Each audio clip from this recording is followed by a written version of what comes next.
I've come to realize is that I spent much of my life acting as if I was not responsible. I lived most of my life reactively. Things would show up and I would react.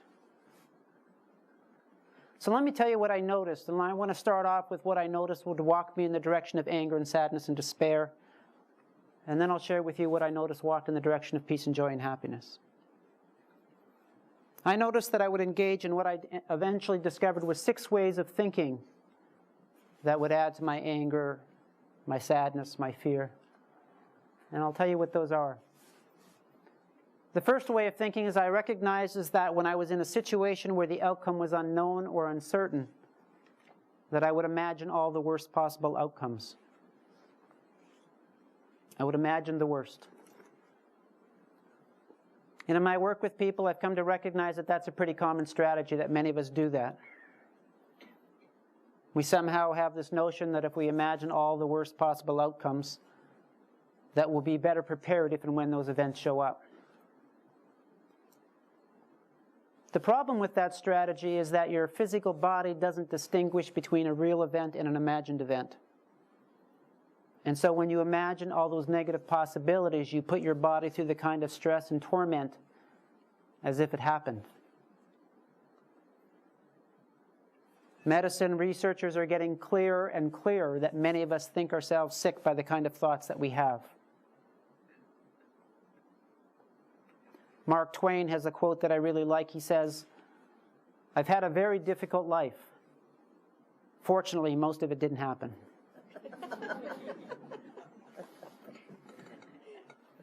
And I think he speaks for all of us. Research tells us the average North American thinks 9 times as many negative thoughts as positive thoughts. Tells themselves 9 times as many negative stories as positive stories. Now, what I know is that we're not born that way. And so there's something in our culture that causes us to be thinking so negatively. And when you look for the answer, you look for the cause of that, there are probably many, but an obvious one is simply open up a newspaper. Turn on a TV, turn on the radio, what do you get? Negative stories.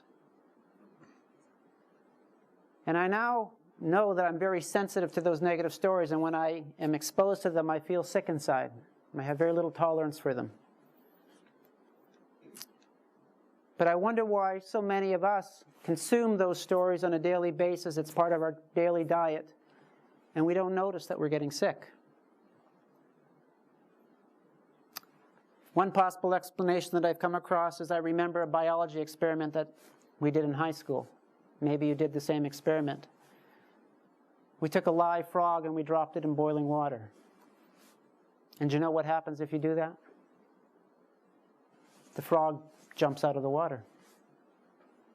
But if you take the same frog and you put it in warm water and you raise the temperature gradually, you can actually raise it to boiling. The frog doesn't recognize the danger. It stays in the water and it dies. It's because of the gradual nature of the change. I think most of us are frogs in boiling water. It's making us ill, but because of the gradual nature of it, we don't notice. Another possible explanation is I came across a native saying that I thought made some sense, and it says, "To the fish, the water is invisible." And I think what that means is that when it's all around us, we can't imagine how it would be without it. And so we stop noticing it, we stop seeing it.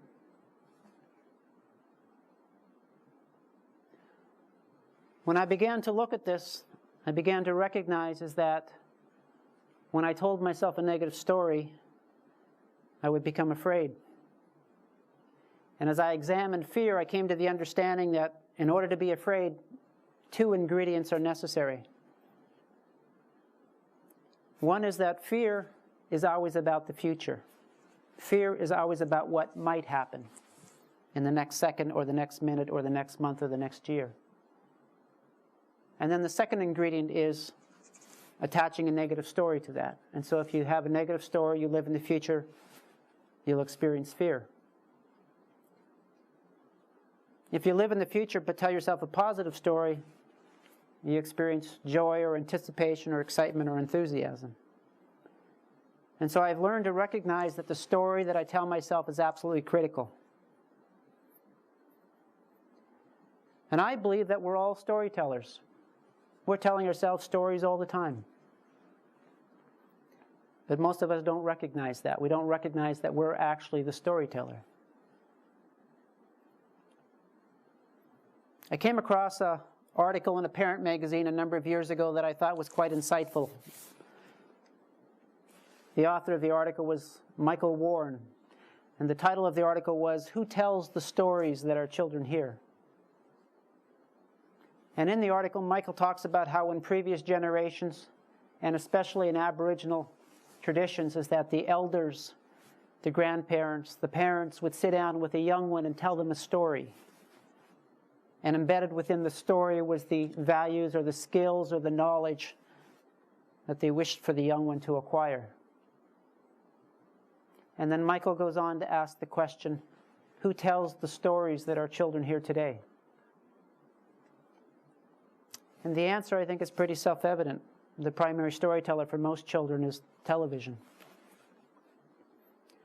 And what Michael suggests is that we have allowed people that we don't even know, who may not even share our values, to be telling our children stories. And so he invites parents to take back the responsibility of storytelling. And I think that that wisdom, that advice is true for all of us. That we would all be advised to be more careful about the kind of stories that we tell ourselves, that we tell others, or that we allow to be told to us.